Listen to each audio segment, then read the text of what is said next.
Few coaches in the National Football League have influenced the game more than Bill Walsh. Educated in the pro game by legendary Paul Brown, Walsh took offensive football to a new level. 3 times, his San Francisco 49ers won world championships. More than 20 of his former assistant coaches and many of their former assistants currently run their own versions of Walsh's West Coast offense.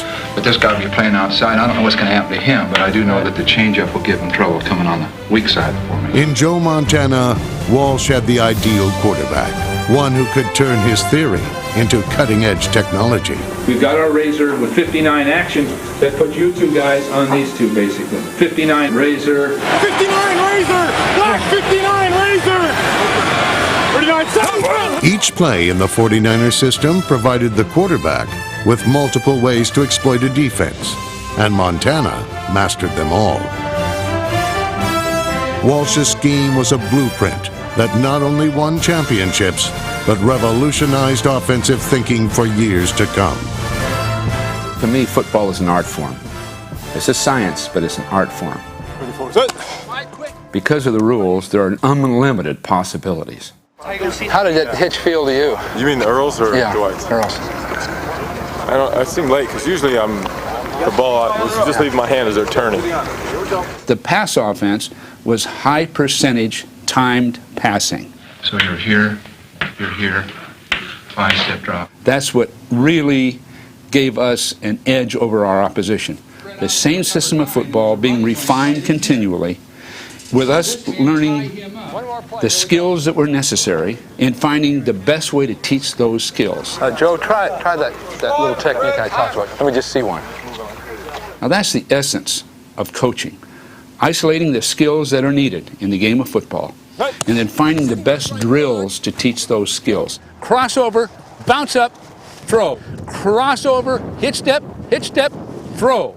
5 quick, step toward it and throw it. Looking left, looking right, move his feet, hit Brent. You notice the timing on all of these is almost letter perfect. And these guys haven't played for a few years. The drills that changed the game more than 2 decades ago are still the ultimate in offensive football. Now, you can learn the fundamentals of quarterbacking by Bill Walsh.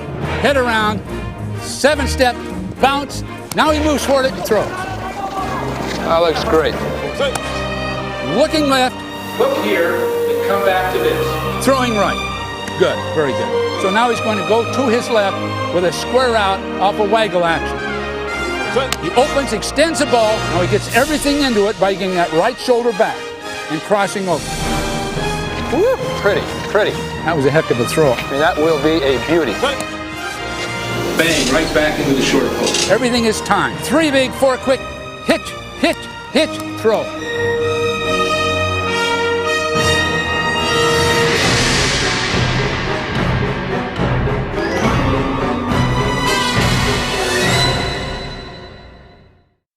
All right, there are basically 2 fundamental positions the quarterback will be throwing from. So first, Joe is going to simply throw a ball off his right foot. Just take a step back and throw it off his right foot, right there. All right, the next is a crossover hitch step, which is probably more prevalent and more important. So Joe will just take a single step, crossover, hitch step, throw. Now you notice when he crosses over, his body weight is going from retreating from the line of scrimmage to coming back toward the line of scrimmage to get as much balance and as much motion into the throw that he possibly can. So let's really bounce up this time, Joe. Crossover, bounce up, throw. Run one more of those.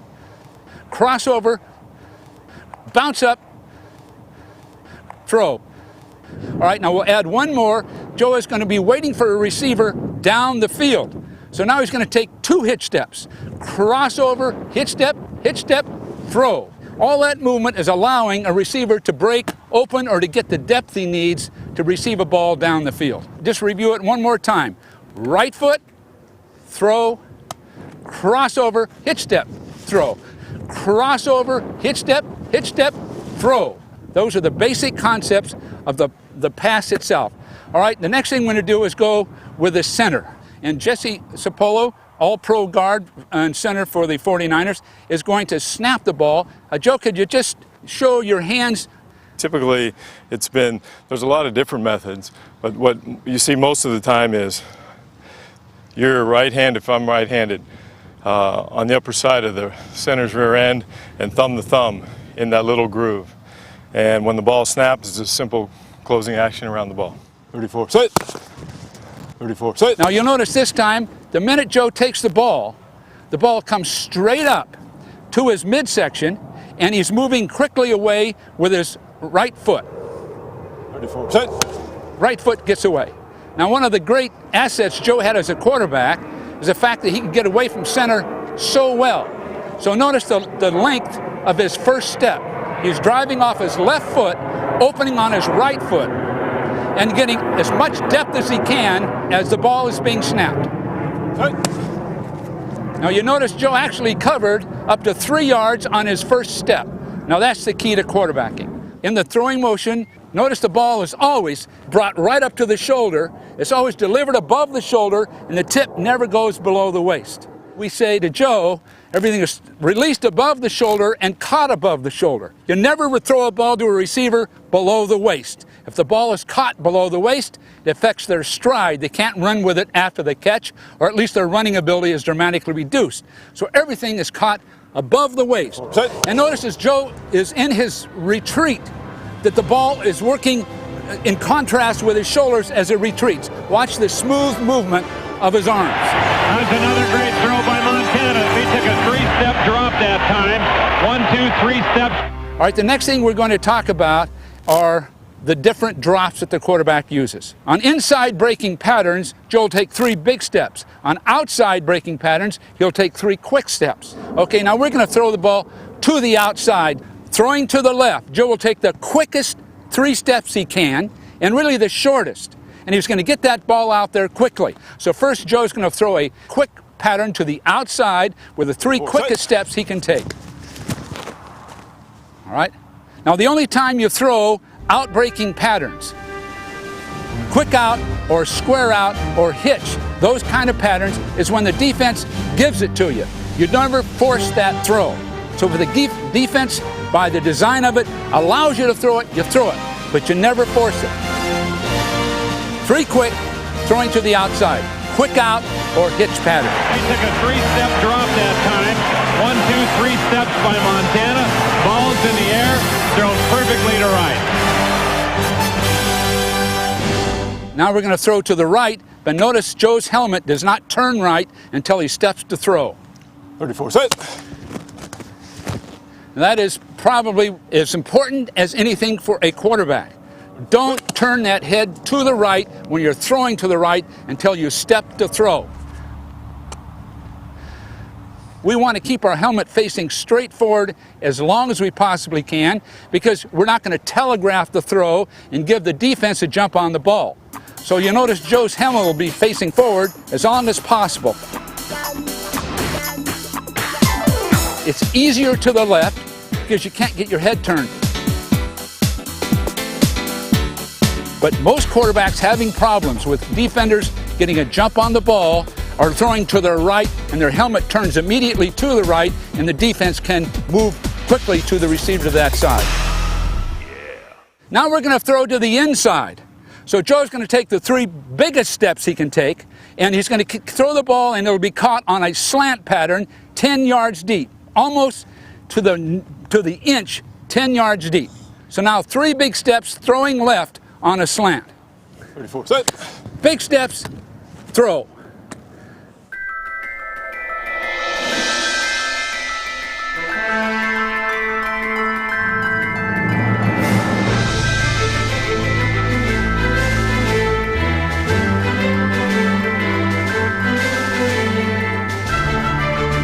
All right, now throwing to the right, notice his head does not turn to the right. Set.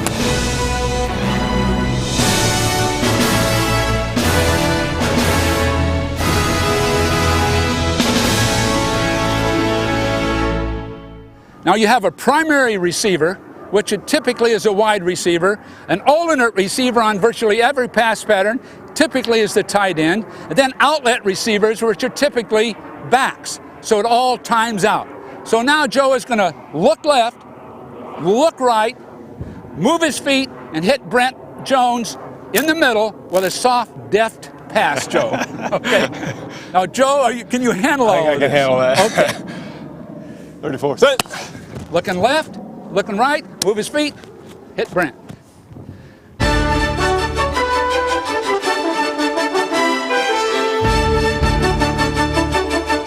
Now you notice when you come to a third receiver, by that time typically the pass rush and your own blockers begin to get in the way of the rhythm and the timing. So Joe is going to have to, by training, by practice, move when he throws to a third receiver. So again, we'll go to right, to left, back to Brent, and watch Joe's feet. He's going to go to a third receiver. Looking right, not there. Looking left, move his feet, throw. Looking right, not there. Looking left, move his feet, throw. You notice he's avoiding initially. Now who is he avoiding? Typically it'll be one of his own blockers or a pass rusher, but that avoid is always there when you go to your third option.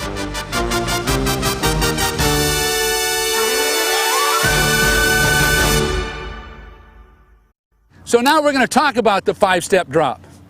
Now we have the five-step drop throwing off the right foot on time, or the five-step drop throwing with a hitch step. All right, the first thing we're going to do is throw a five-step drop, a square out pattern to the left. I think this is the toughest. And for the camera, gentlemen, don't follow the flight of the ball, just follow Joe's feet, okay? I won't lie, this is the toughest throw in there is. Yeah. Joe back to throw, steps up, throws, out here for Rice. He has it at midfield. So the first thing Joe's going to do is take the 5 quickest steps he can take and throw the ball on time to Mike to the outside. Not so deep, Mike. I think you're getting out of range here. Okay? All right, 5 quickest, and then on time off his right foot. 34, set. Quick steps, open up, throw. Quick steps, open up, throw.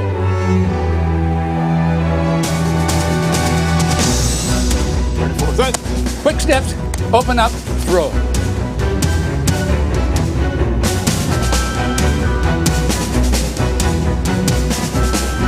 When you throw to the left on a timed out, you want to open your left hip and just drop away from the ball. Open your left hip and just drop away from the ball.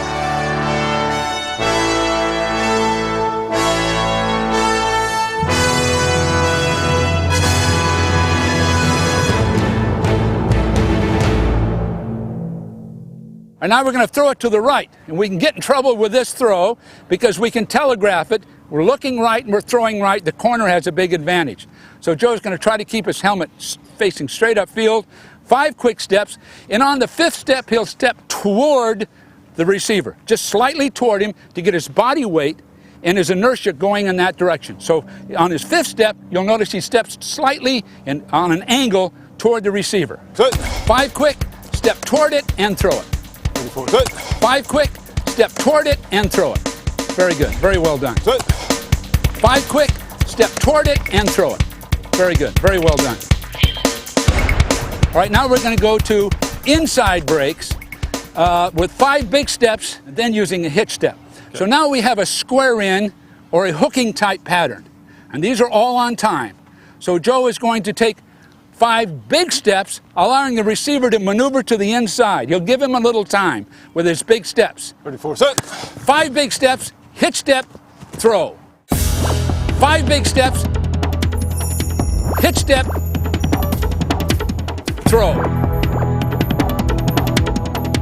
5 big steps, hitch step, throw. Those mechanics are part of every pass play. Now to the right to mark. Again, we can't telegraph the throw. Helmet's facing straight up the field. 34, set. 5 big steps, hitch step, throw. Beautiful. Now you notice as Joe takes that hitch step, his body weight actually goes straight up in the air, comes back down with his body weight then coming forward.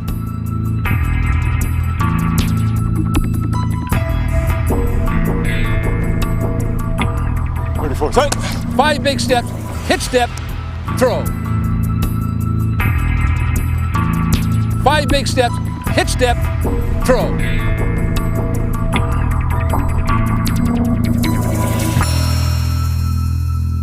All right, the next thing we have will be Joe looking to throw the square out and coming back to the tight end on a basic cross pattern. So now you're going to an alternate receiver.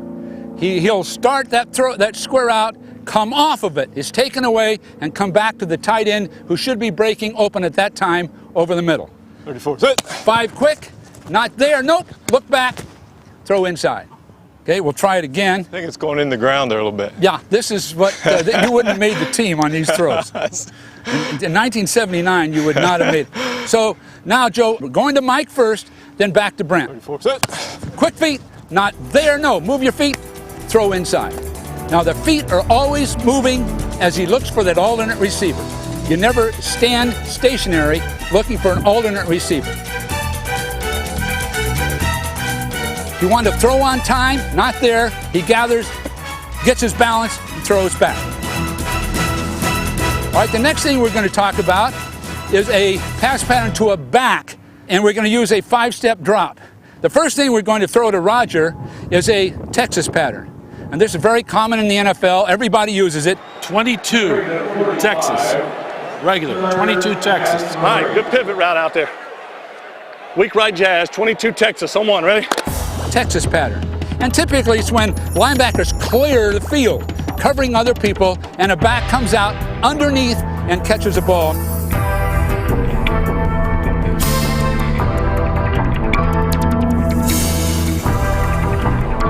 So now Roger's going to run our Texas pattern from the fullback position. Joe's going to take 5 big steps and then just throw a ball control type pass to Roger. 34, set. 5 big steps, right foot, throw the ball inside.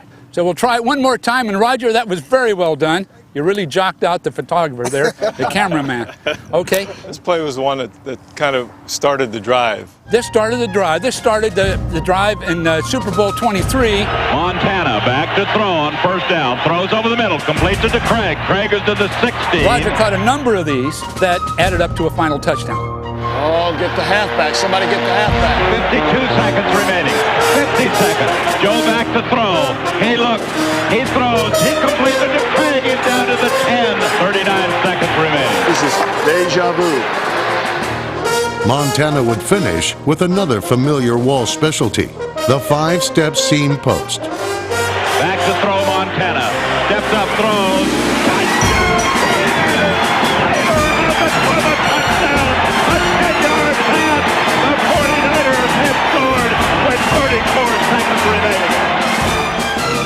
While others have found success in Walsh's system, no quarterback will ever run this offense quite like the original, Joe Montana. All right, now we're going to a 7-step drop by the quarterback. Now there's a reason for that. One is to allow the receivers to get open further down the field, or for receivers to clear and let other receivers come underneath them. So the 7-step drop gives more time for the receivers, so we don't have to telegraph a throw.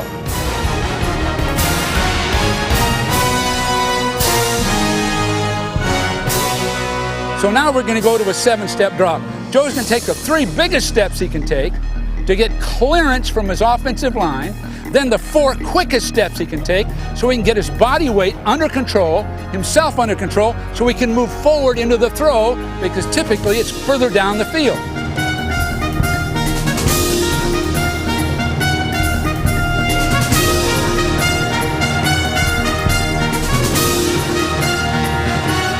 Now it's a little tougher, this particular pass, throwing left, because you can't get your body weight turned to throw a ball as accurately. So Joe's three big steps will be the same, but his 4 quick steps, you'll see his hips start to turn so he can throw left. 34, set. 3 big, now the hips start coming around. They're starting to come around, now he throws the ball. Beautiful. 34, set. 3 big, 4 quick, hips are turning, now he throws. You see, Joe's in perfect position to throw left.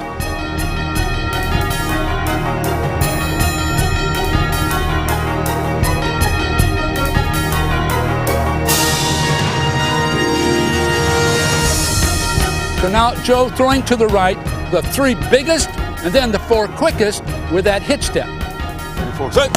3 big, 4 quick, bounce, throw.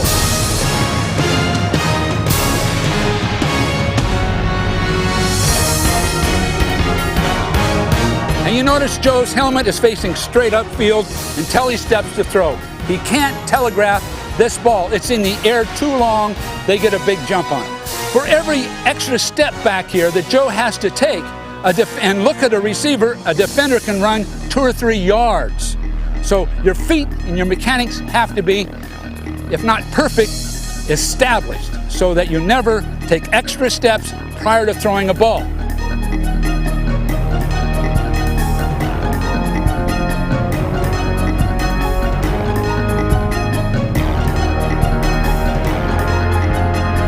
Typically, coach like to see this ball thrown before the receiver breaks, whether he's coming in and back at us or out. He wanted the ball up in the air before the receiver breaks. So those 4 quick steps helped us get ahead of the receiver and get the ball up faster.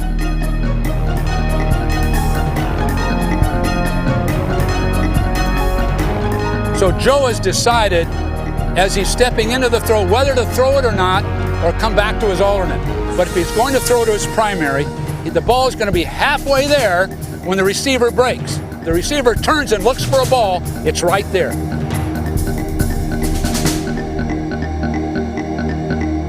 Now Joe is going to wait on these patterns because they're in a zone defense. So he's going to take 7 steps and 2 hitch steps as he waits for the defenders to clear to the inside. 34, set. 3 big, 4 quick, hitch, hitch, throw. Very good.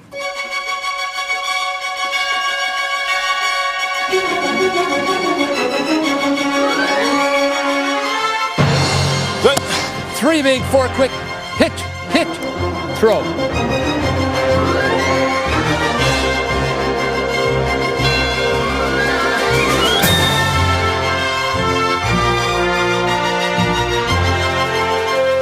All right, we'll go to the left, Joe, with 2 hitch steps. 4, set. 3 big, 4 quick, hitch, hitch, throw.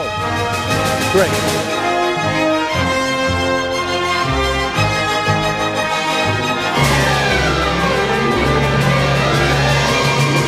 As he is accounting for the receiver to adjust, he's moving back up into the pocket, avoiding the defensive end's rush. Joe throws a soft ball. You notice a catchable ball. One of the great assets that Joe has had is a catchable ball. Everything that's thrown is catchable because it's soft enough and accurate enough the receiver can get his hands on the ball. It's because I couldn't throw hard. Yeah, well, we don't.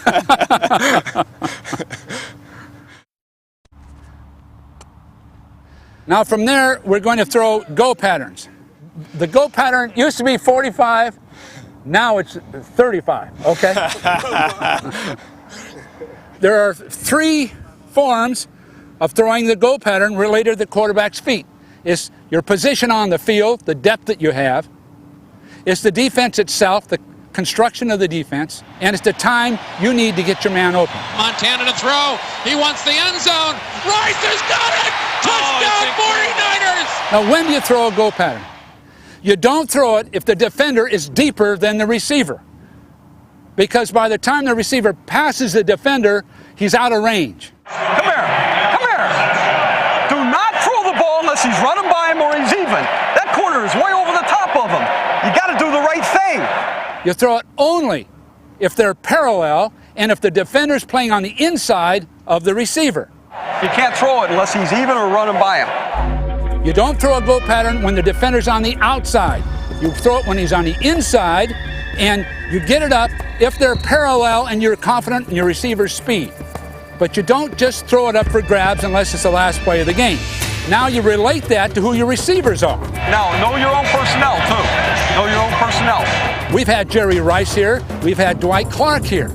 2 great receivers. One was a little faster than the other. We timed Jerry's go pattern. We timed Dwight Clark's go pattern. We timed all of them to know just what to do.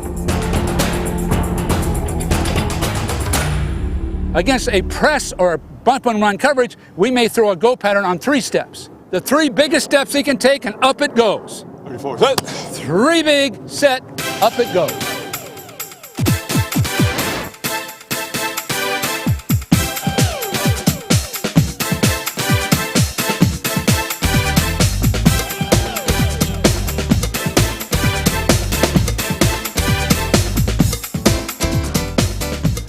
Now we're going to throw a go pattern with 5 and a hitch step. Typically, this is a 45-yard pass with a 5-step drop and a hitch step. And we're going to throw the receiver because the defender is parallel or behind the receiver, and we're on the outside of him. 34, set. 5 big, hitch step, up it goes. 34, set. 5 big, bounce up it goes.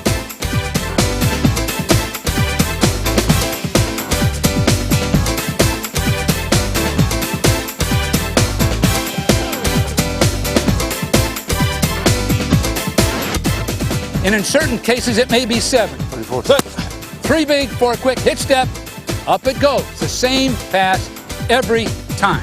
You see the ball has got trajectory on it, and we're going to try to keep the ball to the outside if at all possible.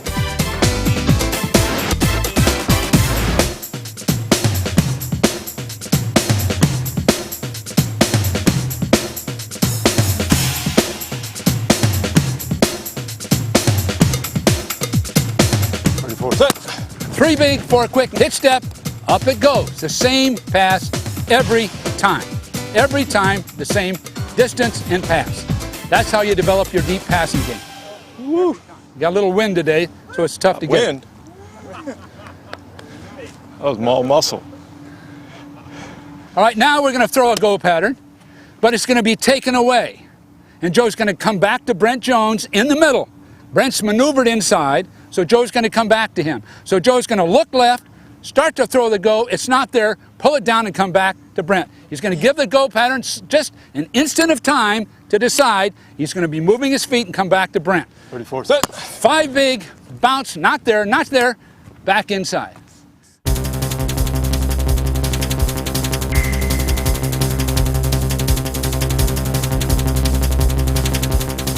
One more of these. We're going to look for the go. We're going to look for the seam, and we're going to hit Roger Craig late in the middle on a through pattern. 34, set. 7-step drop, not there. Dump the ball there, away you go.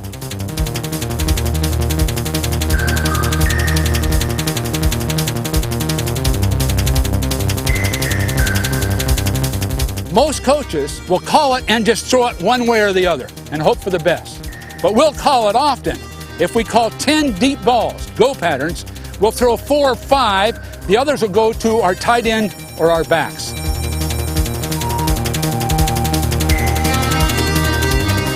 Again, primary, alternate, outlet. With that combination, you can call the deep ball often because you're not going to throw it unless it's there. Montana launches it for the end zone. Jerry Rice! That's another great throw by Montana. Touchdown, 49ers! They'll probably be blitzing again. Just letting guys. Okay, let's take a look at it. Let's go a halfback tackle screen left. The thing you can't do on a screen is to telegraph the ball. You can't look over there and not throw it. You can't look over there, pump the ball, then throw it. You can't telegraph this throw. So you have to know what's happening and when or when not to throw it.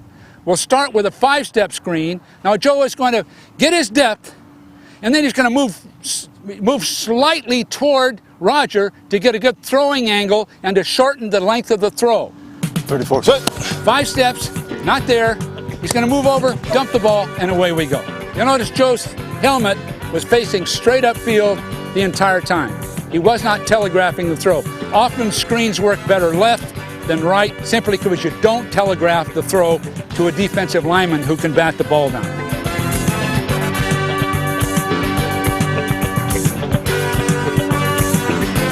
All right, now we're going to take a 7-step drop and throw it. All right, 7-step screen on the right, 2-count delay. 7-step bounce. Now he moves toward it and throws. Good. Now you notice Joe moves slightly toward the receiver as he throws the ball. He wants a throwing lane, and he wants to shorten the distance of that pass. You notice the timing on all of these is almost letter perfect. And these guys haven't played for a few years. But mechanics of it have been conditioned into them for so long that it's just automatic on how you do it.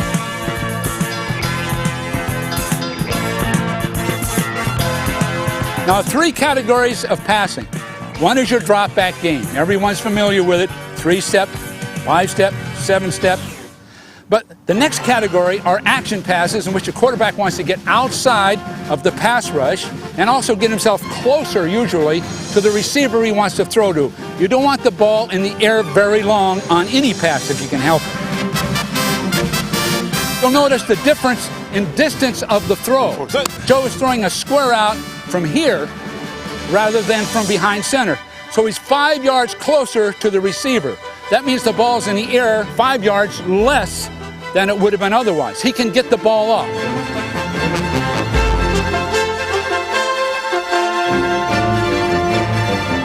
Now we're going to take the same action pass with Joe coming outside on what we call a waggle, but he's going to be cut off by a defender. He's going to have to pull up.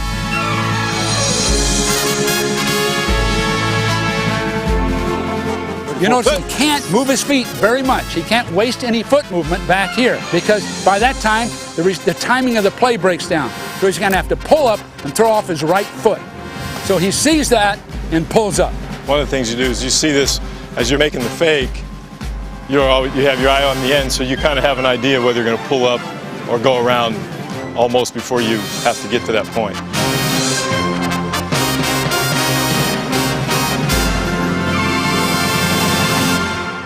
All right, now we're going to run the action pass, in this case a waggle, in which we fake a sweep and throw left. It's a tougher throw, so Joe's got to get his right shoulder back, isolate his upper body from his lower body. His legs are running, but his upper body gets his right shoulder back.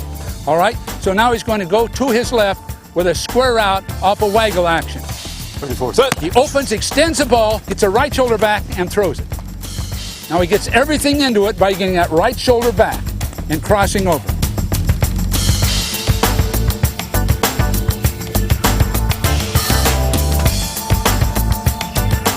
That was a heck of a throw. I don't think I'll actually do that again. All right, now we're going to go left and pull up. Notice there aren't any wasted movement, no wasted steps with the feet. 34 set. Going left, right foot, throw. Now we know this, going to the left, you can waste a lot of steps trying to get your body in position to throw a ball. So as Joe's cut off, as he sprints, he's going to plant his left foot and just pivot right off that left foot. There's not going to be any wasted motion in this. He's sprinting, he's cut off, he pivots off his left foot and just swings his hips around and throws the ball. And your typical problem among quarterbacks going left is getting their feet set, and then as they wait to get their feet set, things are happening down the field that aren't good. The next thing we're going to is our play passes. Now, the key for Joe is for the ball to be extended in front of Roger. It has to be right there for the play pass to work. It has to be right here. A good fake should open up Charlie anyway. Okay? Yeah. The fake can't work with Joe removed this far away from Roger. There's no play pass. So at some point, it has to be right there. Now, when Roger comes over the ball, he keeps his forearm against his stomach so the ball can be pulled out cleanly. So Joe will insert the ball and pull it out, and Roger will move. Now Roger's got to keep his pads down because we're trying to pull people down the field.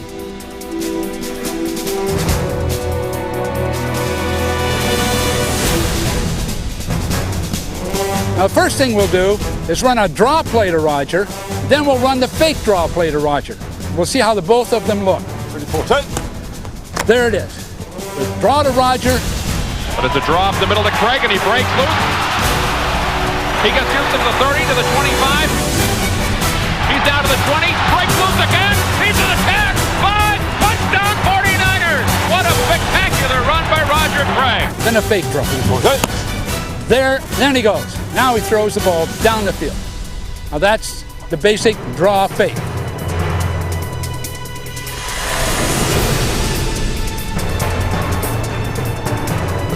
Now we're really going to try to hold everybody to see whether Joe's going to give the ball to Roger or not. Roger will hop over, sit there, then Joe will pull the ball out and throw downfield with a hitch step on a 7-step drop. Again, you can't just attempt this on occasion. It has to be practiced. So the mechanics look identical, whether it be the run or the pass. This is the time to do it.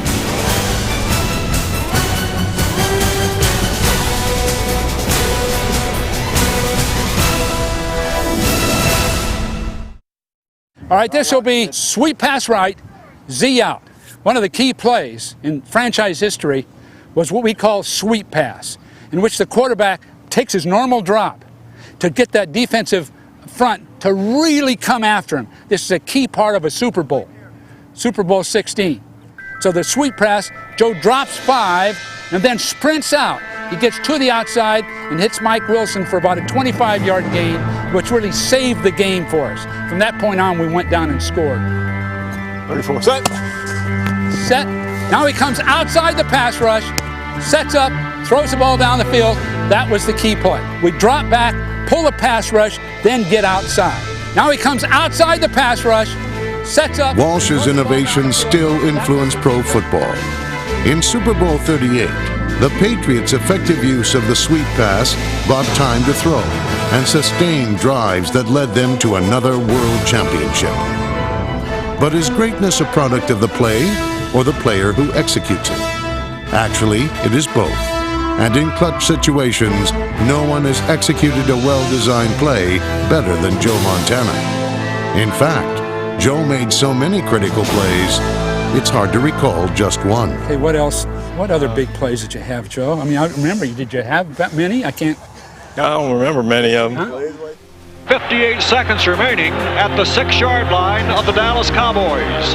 Everything hangs in the balance now. We are due for a dramatic finish of some sort. Joe Montana just back over to the sideline quickly. Sprint right option was one play that will never be forgotten. We're going to call a sprint option. That was the final outlet for Joe. Joe was to sprint out and hit Freddie Solomon on what they so-called pick play, in which Dwight would sort of scrape off the man covering Freddie. Freddie would be open, we'd hit him. This was a Paul Brown play from the early 50s. After dinner, it's classroom sessions for all, as head coach Paul Brown diagrammed. Sprint right option was a part of the offense that Paul Brown used to win 3 NFL championships in Cleveland. In 1968, Brown took sprint right option with him when he became head coach in Cincinnati. They've been playing the same side all day. We used to call it Q8 option in the original West Coast or the North Ohio River offense. The quarterback could just roll out and hit the guy in the flat, so yeah, we know that play very well. By the 1970s, the Bengals were playoff contenders, thanks to Brown and the imagination of his offensive coordinator, Bill Walsh. Holy smoke, Bill. We keep trying that same darn thing and we keep getting knocked in our prat every time. Walsh became head coach in San Francisco in 1979. And for the next 10 years, sprint right option was a key short yardage play in the West Coast scheme. Because the play offered so many options, opponents found it difficult to defense. And near the goal line, it was almost unstoppable. Montana rolling on the right side, looking toward the end zone. Now throwing, fires. It's caught by Solomon. Touchdown for the 49ers. Today, sprint right option continues to offer quarterbacks a safe throw and positive yards. A play originally designed to gain just a few yards has developed big strike capabilities. The play's continued evolution is a product of the men who learned it from Bill Walsh. Sprint option. I like it. E? Yeah. All right. People that were exposed to that play through the 49ers system now has taken that play, and we have it. Philadelphia has it. Kansas City has it. Sprint right option. You know, a number of teams have it. Sprint right option. Jake Plummer. Roll right. Fires in the end zone. Pass caught. Rod Smith, touchdown. Yeah! Sprint right option means that the quarterback is going to sprint. So in contrast to straight back in the pocket, he's going to sprint to the right or he could sprint to the left. Brett Favre, first time he's in a game, he audibles to it to the left. But that's Brett, you know. Never been practiced, and obviously we didn't complete it, but, you know, it can go either way, but 99% of the time the right-handers do it that way and the left-handers do it that way. Let's go red right, F left. Sprint left option on one. Ready? Square it up, Jerry. Bill Walsh would never sprint to the left because he feels it's too difficult for a right-handed quarterback. 580! When he got Steve Young, there was no longer sprint right. It was all sprint left. So the option phase, one is quick throw to the flat. 2 is to run. First and goal, split backs, on his hip, Montana to the end zone! Touchdown 49ers, he brings it in himself! 3 is to read the corner of the end zone. This play may never be run with more dramatic effect than in the 1981 NFC Championship, a moment that Walsh had prepared the 49ers to face. All right, now the next thing we've got, little more of a passing situation, is a sprint right option. And we know exactly how to run it.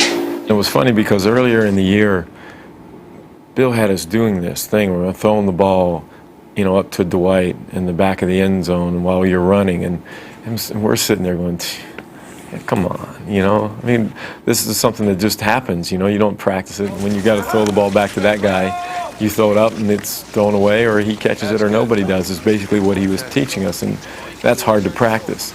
And sure enough, it came into play later in the year. 58 seconds remaining at the 6-yard line of the Dallas Cowboys.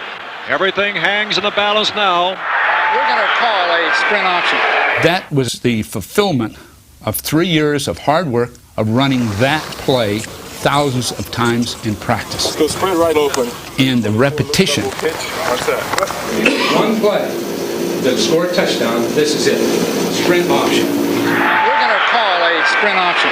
He's going to break up and break into the corner. Okay. You got it? Dwight will clear. Dwight will split 6 yards, up around his man, start in hard, then right back up. And as soon as you see the angle he's breaking, then just drop the ball up there.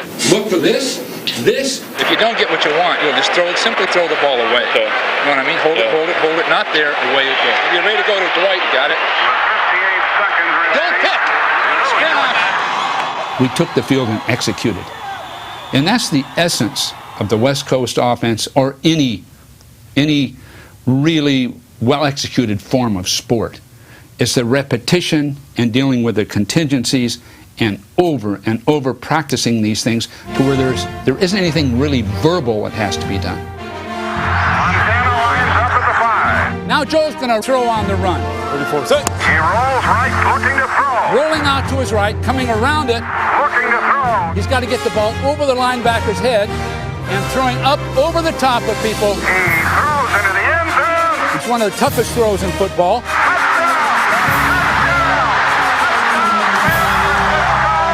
Quarterbacking by Bill Walsh.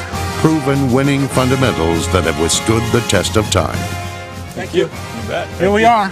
It's fantastic. Thank you. Good.